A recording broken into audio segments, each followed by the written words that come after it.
The Inquisition silenced their screams, but history still trembles with their echoes. In the silent depths of stone chambers, lit only by flickering torches, where prayers were drowned by screams, the Inquisition wrote its darkest verses. A story unfolded here that never appeared in the polished records of kings and popes. Some accounts whisper of women dragged into chambers where silence was enforced by chains, and innocence was no shield. One of them was María de Cazalla, a respected woman in her 40s, sister to a famous bishop, yet accused of heresy and witchcraft. She had lived a life of piety and learning, but according to rumor, her screams echoed through the marble halls of Toledo's tribunal as inquisitors demanded confessions she could never truly give. If you want to uncover what truly happened in these hidden rooms, hit that like button and tell me in the comments where in the world you're watching from. The Spanish Inquisition, founded in 1478 and lasting until 1834, has been remembered as one of history's most feared institutions. Its shadow spread not only through Spain, but also across Portugal and into Italy,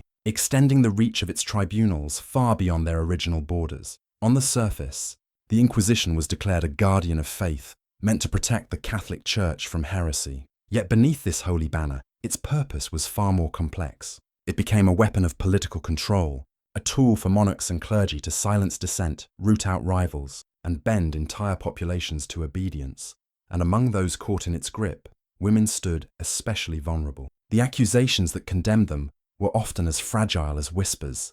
A widow who lived alone might be branded a witch. A mother who used herbs for healing could be called a servant of the devil. A young woman who questioned a priest might be accused of heresy. Even rumors of secretly practicing Judaism or simply speaking too freely could be enough to summon them into the cold chambers of judgment. To the outside world, the Inquisition promised order and purity of faith. But for countless women, it became a silent machine of fear, where innocence offered no protection, and the faintest suspicion could unravel an entire life. Beneath the bustling streets of Toledo and Seville, away from the sunlight of plazas and cathedrals, lay the hidden world of the Inquisition's chambers. These were not grand halls of justice, but cold stone vaults carved into the earth. The air was heavy with dampness, and the only light came from flickering torches mounted against the walls, casting shifting shadows that made the iron chains seem to move like living things. At the center of many rooms stood a crucifix, silent, unmoving, a holy witness to the cries that soon followed.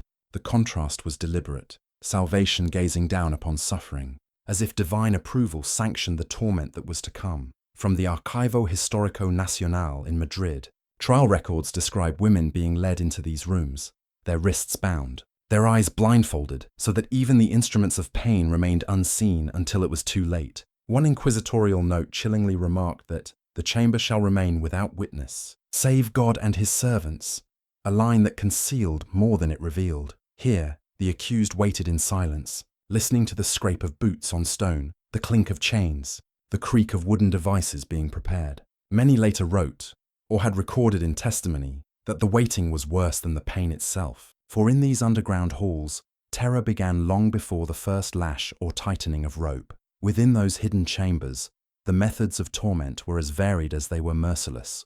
The Inquisition did not see these acts as cruelty, but as instruments of truth. For the women who endured them, truth was written not in words, but in broken bones and suffocated breaths. One of the most feared was the strapado, known in Spain as the garrucha. The accused woman's wrists were bound tightly behind her back, rope cutting into flesh, before she was hoisted high into the air. For a moment she hung in silence, suspended like a puppet on a single cord. Then, without warning, she was dropped. The sudden jerk tore at her shoulders, often dislocating them instantly. Accounts whisper of joints popping like dry wood snapping in a fire, followed by a scream that filled the chamber and echoed against stone.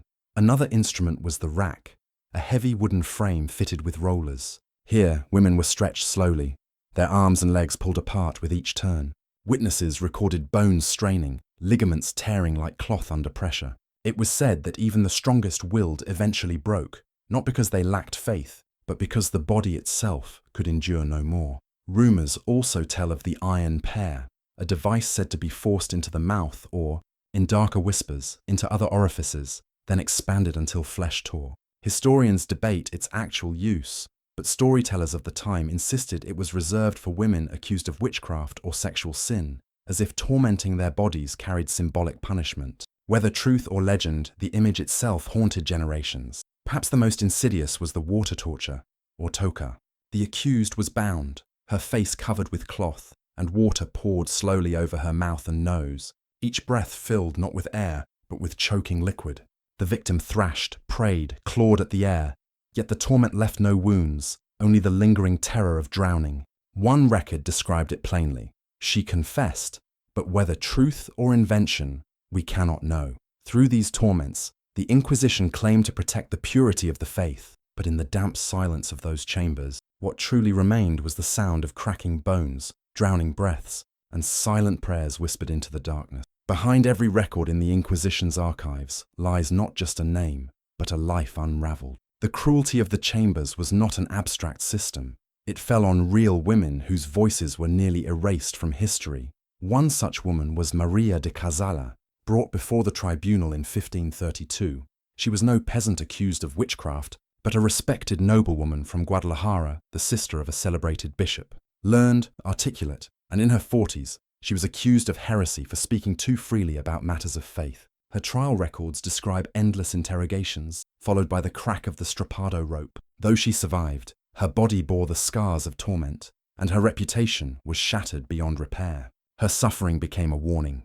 Even status and family ties could not protect a woman once suspicion fell upon her. In Toledo, another case survives, Beatriz de las Heras, a woman whose name is preserved only because the scribes of the tribunal noted a chilling detail: confession extracted under torment, bound and hoisted on the strappado, her shoulders likely torn from their sockets.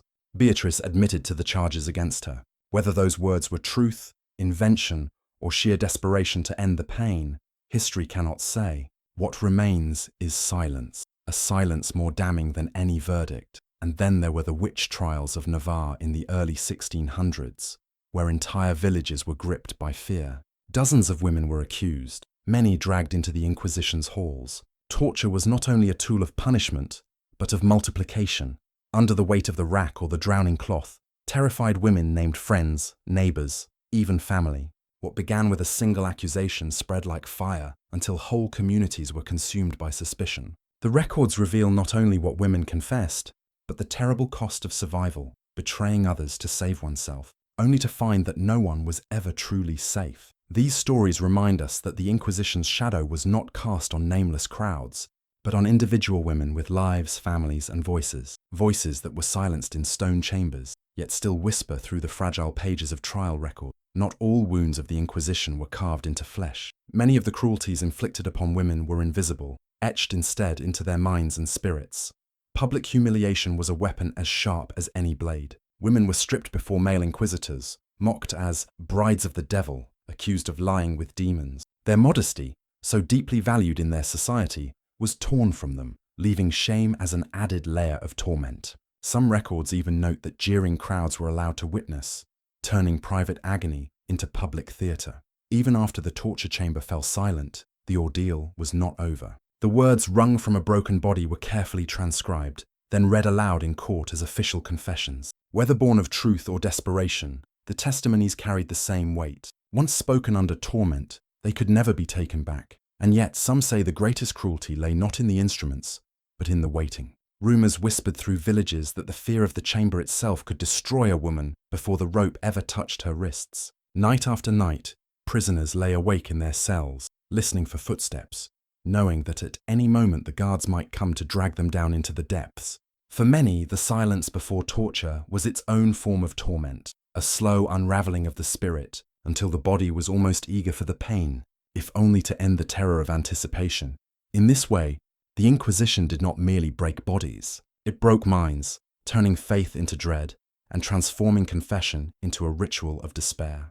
To modernize, the Inquisition's tortures appear as naked cruelty, but within the logic of its time, they were cloaked in the language of salvation. Every rope, every lash, every scream was defended as a step toward rescuing a soul from eternal damnation. Inquisitors claimed that suffering in the body might purify the spirit. A confession torn from a woman on the rack was not, in their eyes, a mark of brutality, but of mercy, proof that she had been forced to confront her sins and return to the church before death sealed her fate. To them, pain was a ladder leading back to God. This idea found its most infamous expression in the Malleus Maleficarum, published in 1487. Written by Dominican inquisitors Heinrich Kramer and Jacob Sprenger, it became the manual for hunting witches, and it was women who bore its weight most heavily. The book argued that women were more prone to heresy, more easily tempted by the devil, and therefore required harsher measures to save them. It recommended not only investigation, but relentless interrogation, stating plainly that torture was a necessary weapon against the lies of witches. With such authority behind them, inquisitors could claim righteousness even in the darkest acts. Each scream became in their minds a prayer. Each broken body, a soul rescued from the fires of hell. Whether they believed this fully or used it as justification, the result was the same. Women chained in stone chambers, their bodies sacrificed not to Satan, but to an institution convinced it was doing God's work. Beyond the instruments recorded in trial documents, whispered tales spoke of other devices, contraptions so cruel that even executioners hesitated to describe them. In taverns, in hushed gatherings, and in the fearful whispers of survivors' families, these stories spread like shadows. One such tale was the Iron Maiden, a coffin-shaped sarcophagus studded with inward-facing spikes. According to rumor, women accused of witchcraft were locked inside, their bodies pierced as the doors slowly closed. Yet historians today debate whether this horror was ever truly employed by the Inquisition, or whether it emerged later as part of Europe's fascination with cruelty. Another story lingers of the Spanish chair, an iron seat lined with spikes, where women were bound and pressed down until flesh tore. Some accounts claim hot coals were placed beneath, turning the device into a throne of fire. Whether it stood in the dungeons of Seville or remained only in rumor, its image haunted generations, symbolizing suffering beyond imagination. Whether fact or legend, storytellers claimed, women endured torments that even executioners feared to describe. And in a world where silence often swallowed the truth, rumor itself became a kind of testimony, a warning passed from voice to trembling voice, painting the Inquisition not only as an arm of law, but as a nightmare without end. Why was it so often women who felt the full weight of the Inquisition's chains? Part of the answer lies in how society saw them. In the theology of the time, women were considered spiritually weaker, more easily tempted, more prone to deception. The writings of churchmen repeated the claim that Eve's fall had marked her daughters with fragility of mind and soul. And so, when suspicion spread, it was women who seemed the most likely vessels of heresy. But beyond theology, there was something far more earthly at play: power. Women who lived on the margins, widows without male protection, midwives who wielded knowledge of herbs and healing, young girls accused of speaking too freely, were easy targets. Their independence was threatening, their skills misunderstood, their solitude mistrusted. To accuse such women was not only to enforce religious order, but to reinforce the deep structures of patriarchy. By branding them witches, heretics, or servants of the devil, the Inquisition turned social suspicion into legal condemnation. What could not be controlled through custom was subdued through chains. In this way, the Inquisition did more than defend the Church.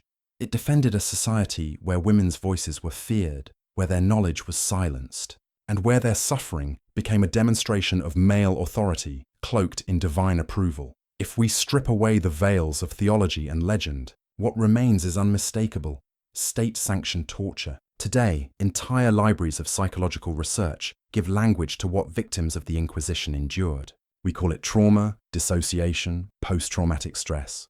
But in their own century, survivors had no words for the nightmares that lingered long after the chains were removed. Their experiences echo what modern medicine recognizes in veterans of war or survivors of abuse: intrusive memories, trembling bodies, minds that fracture under unbearable weight. It is not hard to imagine that the accused, once freed or pardoned, carried wounds that never healed, invisible scars branded deeper than iron.